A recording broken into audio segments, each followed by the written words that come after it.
আসসালামু আলাইকুম রহমতুল্লাহ নাহমাদুহু ওয়া নুসাল্লি আলা রাসূলিহিল কারীম আম্মা বাদ। আজকের এই দর্সে আমরা 32 নম্বর উসুল নিয়ে আলোচনা করব। 32 নম্বর উসুল হলো যে মাফহুমে মুখালাফাত, অর্থাৎ রিওয়ায়াতের মধ্যে যদি মাফহুমে মুখালাফাত হয়, মাফহুমে মুখালাফাত থাকে যেটা হবে সেটার উপর আমল করা জরুরি। সেই উসুল নিয়ে আমরা বিস্তারিতভাবে এই দর্সে আলোচনা করব। আচ্ছা, তো 32 নম্বর উসুল মাফহুমে মুখালাফাত, যে মাতলাবুন ফিল মাফহুমি ওয়া আকসামুহু ওয়া হুকমুহু, মাফহুম দ্বারা উদ্দেশ্য কি এবং তার প্রকারভেদ এবং হুকুম। 68 নম্বর শের, ওয়া আমাল বিমাফহুমি রিওয়ায়াতিন আতা, যে কি করো আমল করো যে রিওয়ায়াতের মধ্যে যেগুলো মাফহুম রয়েছে সেটার উপর কি করো আমল করো। মা লাম ইখালিফ লিসরিহিন সাবাতা, যতক্ষণ না পর্যন্ত মাফহুমে মুখালাফাতের বিপরীতে তাসহিহভাবে অন্য কিছু না আসে ততক্ষণ পর্যন্ত মাফহুমে মুখালাফাতের উপর কি করতে হবে, আমল করতে হবে। তাহলে আমরা এখান থেকে জেনে নিলাম, এখন আমরা মূল আলোচনায় চলে যাই। তো এখানে প্রাসঙ্গিক কিছু আলোচনা করিনি, যে হানাফিরা বা মাসাইলে হানাফিয়া বা ফিকহে হানাফির মধ্যে যে মাসালা বের করার 4টি মূলনীতি রয়েছে। একটা হলো ইবারাতুন নাস, ইশারাতুন নাস, ইকতিজাউন নাস, দালালাতুন নাস। এই 4টি মূলনীতির মাধ্যমে ফিকহে হানাফির মধ্যে মাসালা বের করা হয়েছে। আরও মূলনীতি রয়েছে, তার মধ্যে এটা হলো উল্লেখযোগ্য। যে ইবারাতুন নাস বলা হয়, যে উদ্দেশ্যে বাক্যটি বলা হয়েছে সেটাকে বলা হয় ইবারাতুন নাস। যে আর সরাসরি সেই উদ্দেশ্যের উপরই কি হয়, প্রমাণিত হয়, এটা হলো ইবারাতুন নাস। যে এখানে ইবারাতের মধ্যে যে কথাটা আছে, মেইন কথা যেটা, এটা হলো ইবারাতুন নাস। ইশারাতুন নাস অর্থাৎ বাক্যের গঠন থেকে বোঝা যায় যেটা, সেটাকে বলা হয় ইশারাতুন নাস। গঠন থেকে বোঝা যায় এবং সরাসরি উদ্দেশ্য না হলেও বাক্যের মধ্যে আর কি থাকে, ইঙ্গিত থাকে, এটাকে বলা হয় ইশারাতুন নাস। 3 নম্বর ইকতিজাউন নাস, যে ইকতিজাউন নাস হলো কোনো হুকুমকে পূর্ণাঙ্গ ও সঠিক হওয়ার জন্য সহি দৃষ্টিতে যে অর্থ গ্রহণ করা অপরিহার্য হয়ে যায় সেটা হলো ইকতিজাউন নাস। আর দালালাতুন নাস হলো শুধু ভাষাগত অর্থে যা বোঝা যায়, জানা যায়, সেটাকে বলা হয় দালালাতুন নাস। আচ্ছা, তাহলে এই 4টি মূলনীতির মাধ্যমে ফিকহে হানাফির মধ্যে কি করা হয়েছে, মাসাইল বের করা হয়েছে। অন্যদিকে শাফিঈদের নিকট 2টি মূলনীতি, শুধু মানতুকুন নাস এবং মাফহুমুন নাস। যে মানতুকুন নাস অর্থাৎ বাক্যের মধ্যে যেটা বোঝা যায়, অর্থাৎ ইবারাতুন নাস যেটা আছে আর কি, বাক্যের মধ্যে সরাসরি যেটা উচ্চারিত হয়েছে সেটা হলো মানতুকুন নাস। আর মাফহুমুন নাস হলো যে যেটা বাক্যের মধ্যে সরাসরি বলা হয়নি কিন্তু শব্দের অর্থের দিক থেকে বোঝা যায়, সেটাকে বলা হয় মাফহুমুন নাস। এই 2টা বিষয় রয়েছে শাফিঈদের নিকট। আমরা এবার চলে যাই। ইলাম আন্নাল মাফহুমা কিসমান, যে মাফহুম যেগুলো রয়েছে সেটা হলো 2 প্রকার। প্রথম প্রকার হলো মাফহুমে মুওয়াফাকা, মাফহুমুন মুওয়াফাকাতুন, যে মাফহুমে মুওয়াফাকা ওয়া দালালাতুল লাফজি আলা সুবুতি হুকমিল মানতুকি লিল মাসকুতি বিমুজাররাদি ফাহমিল লুগা, যে সেটা হলো লফজের দালালত আলা সুবুতি হুকমিল মানতুক, যে মানতুকের হুকুম সাব্যস্ত হওয়ার বিষয়ে, লিল মাসকুতি বিমুজাররাদি ফাহমিল লুগা, লুগাবি যে বিষয়গুলো আছে সেটা বোঝার মাধ্যমে জিনিসটা বোঝা যায়।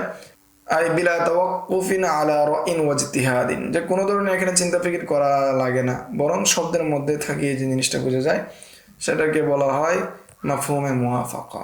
কাদালালাতিন লা তাকুল লাহুমা উফিন, যে তোমরা মা বাবাকে উফ বলো না।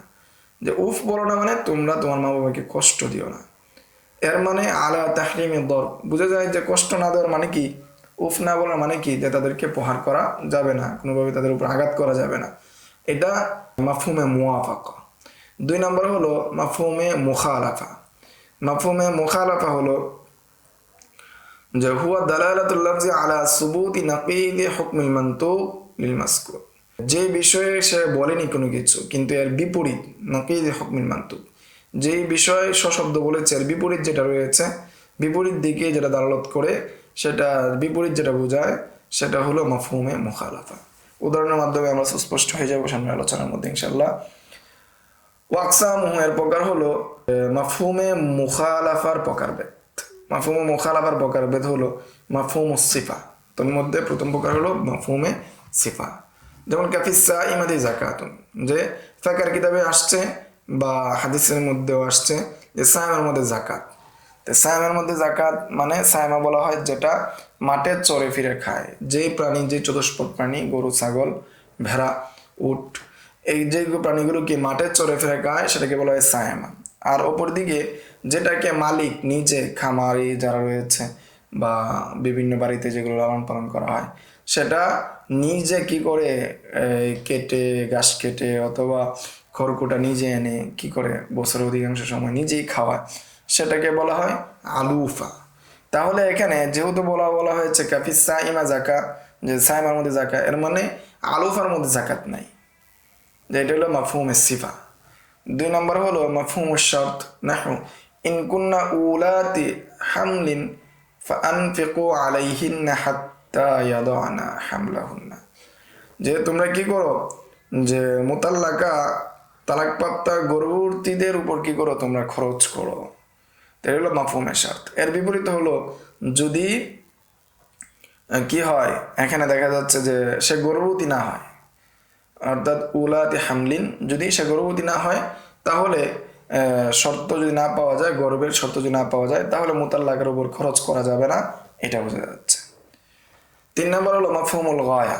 3 নম্বর মাফহুমে গায়া, নাহু হাত্তা তানকিহা জাওজান গায়রা, যে প্রথম স্বামীর জন্য বৈধ হবে না তাকে বিবাহ করা, তার তালাকপ্রাপ্তা, তালাকে মুগাল্লাজা হওয়া স্ত্রীকে বিবাহ করা যতক্ষণ না পর্যন্ত তাকে সে কি হয়, তানকিহা জাওজান গায়রা, অপর একজনকে যতক্ষণ পর্যন্ত বিবাহ না করে। তো এগুলো মাফহুমুল গায়া। তাহলে গায়া হলো যে বিবাহ হওয়ার, বিশুদ্ধ হওয়ার জন্য শর্ত হলো আরেকজনের সাথে বিবাহ।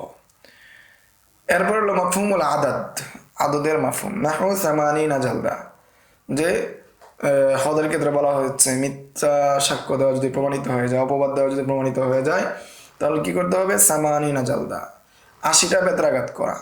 তো এটা হলো মাফহুমুল আদাদ। তাহলে 80টা বেত্রাঘাত, সামানিনা জালদা, 80টা বেত্রাঘাত। তো 80টা বেত্রাঘাত করা, এর মানে এর চেয়ে বেশিও হবে না, এটা হলো মাফহুমুল আদাদ। 5 নম্বর হলো মাফহুমুল লাকাব, হুয়া তালিকুল হুকমি বিজামেদ, যে কোনো একটা হুকুমকে জামেদের মধ্যে কি করা, ইসমে জামেদের মধ্যে কোনো একটা হুকুমকে সম্পৃক্ত করা। কাফিল গনামি যাকাতুন, যেমন গনামের মধ্যে কি দেওয়া, যাকাত দেওয়া, যে বকরির মধ্যে কি যাকাত। তার মানে বকরির মধ্যে যাকাত মানে অন্য যে কোনো কিছুর মধ্যে কি যাকাত আসবে না, এটা বোঝায় যদি মাফহুমুল লাকাব ধরা হয়। যেহেতু এটার সাথে কি করা হয়েছে, যাকাতের বিষয় সম্পৃক্ত করা হয়েছে, অন্যান্য বিষয়ে সম্পৃক্ত যাকাত আসবে না। তো এই যে আলোচনা এখানে যে মাফহুম মুখালাফা, এগুলো নিয়ে আমার আলোচনা সামনে স্পষ্ট করব, যেগুলো আমাদের মাযহাব কিনা। তো এখানে কথা হলো যে ইমাম মাফহুম মুখালাফার যে 2 প্রকার, প্রথম প্রকার হলো মাফহুমে মুওয়াফাক, যেটাকে বলা হয় দালালাতুন নস। মাফহুমে মুওয়াফাকা যেটা নসের মাধ্যমে বোঝা যায়, ইবারতের মাধ্যমে বোঝা যায়, যেটা শরঈ যেগুলো আছে শরঈ এবং গায়রে শরঈ, অর্থাৎ কোরআন হাদিস অথবা আকওয়ালুস সাহাবা এবং আকওয়ালুল ফুকাহা সবার ক্ষেত্রে প্রযোজ্য, সবার ক্ষেত্রে গ্রহণযোগ্য এবং সব ফকিহদের নিকট গ্রহণযোগ্য। মাফহুমে মুওয়াফাকা যেটা দালালাতুন, অপর একটা নাম কি, দালালাতুন নস, যে নসই কি করে দালালাত করতেছে, ফালা তাকুল্লাহু উফিন, এর মানে এখানে প্রহার করা যাবে না, কষ্ট দেওয়া যাবে না, এটা সবাই গ্রহণ করেন, এই ক্ষেত্রে কোনো ধরনের ইখতিলাফ নাই। এটা কোরআন হাদিসেও প্রযোজ্য, আকওয়ালে সাহাবার মধ্যে, আকওয়ালে সাহাবাতেও প্রযোজ্য, আকওয়ালে ফুকাহার মধ্যেও কি প্রযোজ্য। আর মাফহুম মুখালেফ এর অনেকগুলো প্রকার রয়েছে, তার মধ্যে অনেকগুলো প্রকার আমরা আলোচনা করেছি, মাফহুম সিফা, শর্ত, আদত, লকব, যে আমরা অনেকগুলো প্রকার বর্ণনা করা হয়েছে পূর্বের স্লাইডে। তো এর মধ্যে মাফহুমুল লকব যেটা রয়েছে, যেটা ইসমে জামাদের মাধ্যমে কোনো একটাকে কি করা, তাখসিস করা, এর বিপরীত যেটা আছে, তো এটা কোনো আলেমের নিকটই কিনা গ্রহণযোগ্য নয়, কেউ এটাকে সমর্থন করেন না। তবে এর বাইরে বাকি যে 4টা প্রকার আছে, তার মধ্যে আছে মাফহুমুস সিফা, মাফহুমুল আদাদ, মাফহুমুস শর্ত, যেগুলো আছে, এই 4টি যেটা আছে, এই 4টার মধ্যে ইমাম শাফিঈ রাহমাতুল্লাহি আলাইহি এই 4টাকে গ্রহণ করেন, যে তারা সেটা শরঈ নুসুসের মধ্যে কি করেন গ্রহণ করে থাকেন, যে শরঈ নুসুসের মধ্যে গ্রহণ করে থাকেন। যে এটা আমরা সামনের ইবারতের মধ্যে জেনে নিই, সেটা হলো ওয়াতিবারুল কিসমিল আউয়াল মিনাল কিসমাইনি মুত্তাফাকুন আলাইহি, যে প্রথম প্রকার যেটা আছে দুই প্রকারের মধ্যে যে প্রথম প্রকার সেটার ভিতরে অর্থাৎ মাফহুমে মুওয়াফাকা এই বিষয়ে সবাইকে ঐক্যমত, সবাই সেটাকে গ্রহণ করেন। ওয়াখতালাফা ফিস-সানি বিআকসামি, আর দ্বিতীয় যেটা আছে মাফহুমে মুখালাফা তার যে প্রকারভেদ আছে সেটার মধ্যে ইখতিলাফ আছে। ইনদা শাফিঈয়া মুতাবারুন সিওয়াল আখির, মাফহুমে লকব ব্যতীত শাফিঈর নিকট সবটাই গ্রহণযোগ্য। তাহলে ইমাম শাফিঈর নিকট হয়ে যাচ্ছে যে মাফহুমুস সিফা, এই মাফহুমুস সিফার মাধ্যমে ফায়াদুল্লু আলা নাফি যাকাত আনিল আলুফা, যে মাফহুমুস সিফার মাধ্যমে যে যাকাত থেকে নফি হয়ে যাবে যেটা কি আলুফা, যেটা যেই পশুকে ঘাস কেটে খাওয়াতে হয়, মাঠে সারা বছর চড়ে ফিরে খায় না, এরকম পশু যেটা আছে সেটাকে বলা আলুফা, সেটার উপর যাকাত আসবে না, এটা নফি হয়ে যাচ্ছে মাফহুমুস সিফার মাধ্যমে।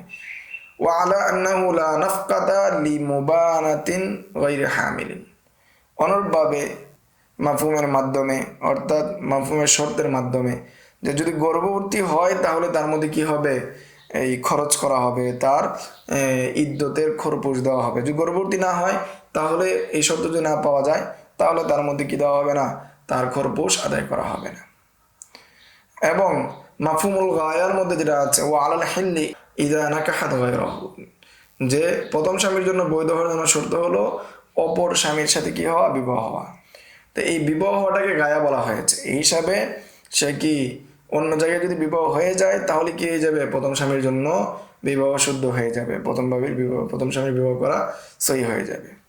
ও আলা নাফি জাইদি আলা সামানিনা জালদা, এটা আলা সামানিন, এখানে 70-80 অধিক বেত্রাঘাত না করার যে বিষয়টা এটা কি নফি হয়ে যাচ্ছে, এটা হলো মাফহুমে আদদের ভিত্তিতে, যে 80-এর উপর বেত্রাঘাত করা যাবে না। এখন এটা হলো ইমাম শাফিঈর নিকট। আমাদের নিকট কি ইনদাল হানাফিয়া গায়রু মু'তাবারিন বিআকসামিহি ফিল কালামি শার ফাকাত, যে এই সমস্ত যে বিষয়গুলো আছে এটা কালামের শারের বিষয়ে অর্থাৎ কোরআন এবং হাদিসের মধ্যে প্রযোজ্য হবে না। মাফহুম মুখালাফা কখনোই কোরআন এবং হাদিসে প্রযোজ্য হবে না।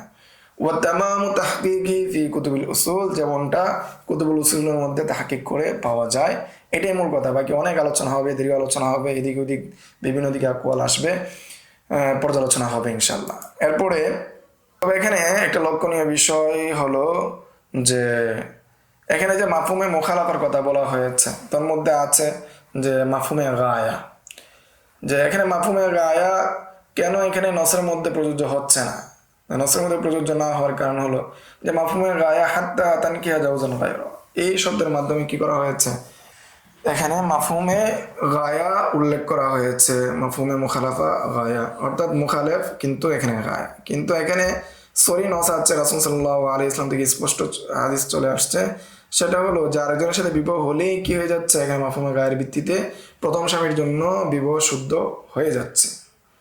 তাহলে প্রথম স্বামীর জন্য বিবাহ শুদ্ধ হয়ে যাচ্ছে কিসের মাধ্যমে, সে যদি আরেকজনের সাথে বিবাহ হয়ে যায়। এখন তার সাথে সহবাস হওয়া না হওয়া কোনো কি নাই, শর্ত নাই, যে তার সাথে সহবাস হয়েছে কি হয়েছে না এটা কি নাই, তার জন্য কোনো শর্ত নাই।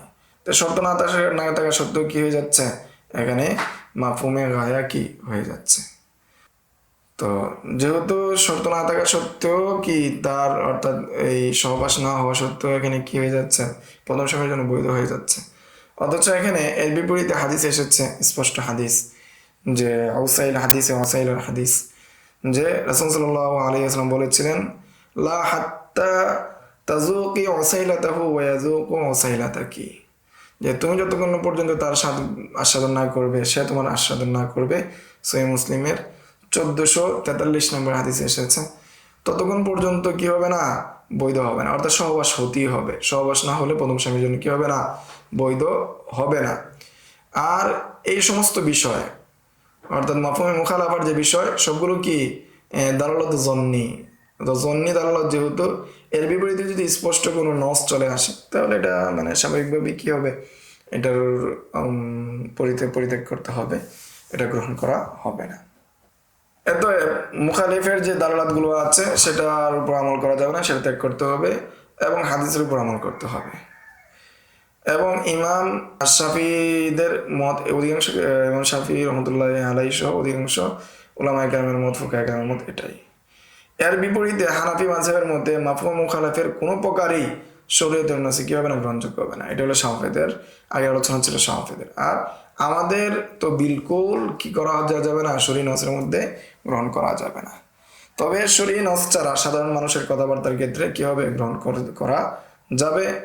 আর প্রথম যে দুই প্রকার আছে মাফহুম মুওয়াফাক এবং মুখালাফা, তোর মধ্যে মুওয়াফাক যেটা আছে সেটা সকলের ঐক্যমতে গ্রহণ করা যাবে। এই ছিল মাফহুমে মুওয়াফাকা, মাফহুমে মুখালাফা সম্পর্কে প্রাথমিক আলোচনা। সামনের দর্শগুলোতে আরো বিস্তারিত আলোচনা করা হবে ইনশাআল্লাহ। আসসালামু আলাইকুম ওয়া রাহমাতুল্লাহি ওয়া বারাকাতুহু। يؤتي الحكمة من يشاء ومن يؤت الحكمة فقد أوتي خيرا كثيرا وما يذكر إلا أولو الألباب